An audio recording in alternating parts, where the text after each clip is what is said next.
ஹரே கிருஷ்ணா. ஓம் நமோ பகவத்தே வாசுதேவாய. ஹரே கிருஷ்ணா. ஸ்ரீமத் பாகவதம் ஸ்கந்தம் 9 அத்தியாயம் 6 சபரி முனிவரின் வீழ்ச்சி என்னும் தலைப்பில் பதம் 14. வச்சனாத் தேவ தேவஸ்ய விஷ்ணோர் விஸ்வாத்மனக பிரபோ வாகனத்வே விருத்தஸ்தஸ்ய பபூவே இந்திரோ மகாவிருஷக.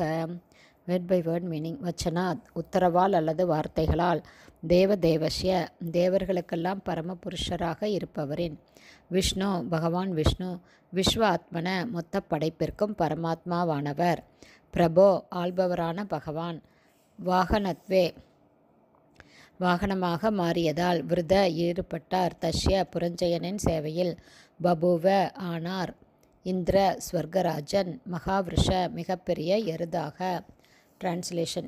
இந்திரன் தன் வாகனமாக இருக்க வேண்டும் என்ற நிபந்தனையுடன் புரஞ்சயன் எல்லா அசுரர்களையும், அதாவது இக்ஷ்வாகுவின் மகன் விகுக்ஷி எல்லா அசுரர்களையும் கொல்ல சம்மதித்தார்.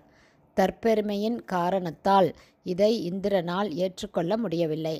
ஆனால் பிறகு பரமபுருஷ பகவான் விஷ்ணுவின் உத்தரவால் அதை ஏற்றுக்கொண்ட இந்திரன் புரஞ்சயனின் மிகப்பெரிய எருது வாகனம் ஆனார். பதங்கள் 15, 16. பதம் 15. சா சனனத்தோ தனுர்திவ்யம் ஆதாய விசிகாஞ்சித்தான் ஸ்தூயமானஸ்தம் ஆஹ்ருஹ்ய யுயுத்சுஹு ககுதி ஸ்திதக. பதம் 16. தேஜசா ஆப்யாயிதோ விஷ்ணு புருஷஸ்ய மகாத்மனக பிரதேச்யாம் திசி தைத்யானாம் நியருணத்ரிதசைபுரம். Word by word meaning. ச ஆவார் புரஞ்சயன், சன்னத்த சிறந்த ஆயுதபாணியாக, தனு திவ்யம் முதல் தரமான அல்லது உன்னதமான ஒரு வில்லை, ஆதாய எடுத்து, விசிகான் அம்புகள், சிதான் மிகவும் கூரிய, ஸ்தூயமான மிகவும் புகழப்பட்டு, தம் அவரின் எருதின், ஆருஹ்ய மீதேறி, யுத்சு யுத்தம் செய்ய தயாரானார், ககுதி எருதின் திமில் மீது, ஸ்தித அணிந்து கொண்டு, தேஜசா சக்தியால், ஆப்யாயுத உதவப்பட்டு, விஷ்ணு பகவான் விஷ்ணுவின், புருஷஸ்ய பரமபுருஷர், மகாத்மன பரமாத்மாவான, பிரதீச்யாம் கிழக்கு பக்கம், திசி திசை, தைத்யானாம் அசுரர்களின், ஞருணத் கைப்பற்றினார், திரிதசை தேவர்களால் சூழப்பட்டவாறு, புறம் வசிப்பிடம். டிரான்ஸ்லேஷன்.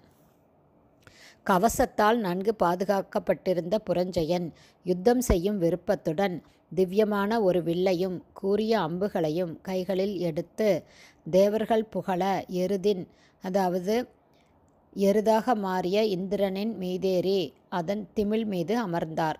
இதனால் அவர் ககுத்சன் என்று அழைக்கப்பட்டார்.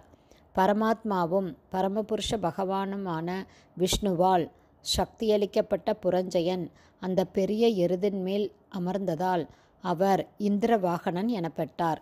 ஏனெனில் இந்திரனே எருதாக புரஞ்சயனுக்கு வாகனமாக இருந்தார். தேவர்களால் சூழப்பட்டிருந்த புரஞ்சயனன் மேற்கு திசையிலிருந்து அசுரர்களின் வசிப்பிடத்தை தாக்கினார். ஹரே கிருஷ்ணா. ஸ்ரீமத் பாகவதம் ஸ்கந்தம் 9 அத்தியாயம் 6 சபரி முனிவரின் வீழ்ச்சி என்னும் தலைப்பில் பதங்கள் 14, 15, 16 ஸ்ரீல பக்திவேதாந்த சுவாமி பிரபுபாதாவின் விளக்க உரை இத்துடன் நிறைவடைந்தது. ஹரே கிருஷ்ணா. ஹரிபோல்.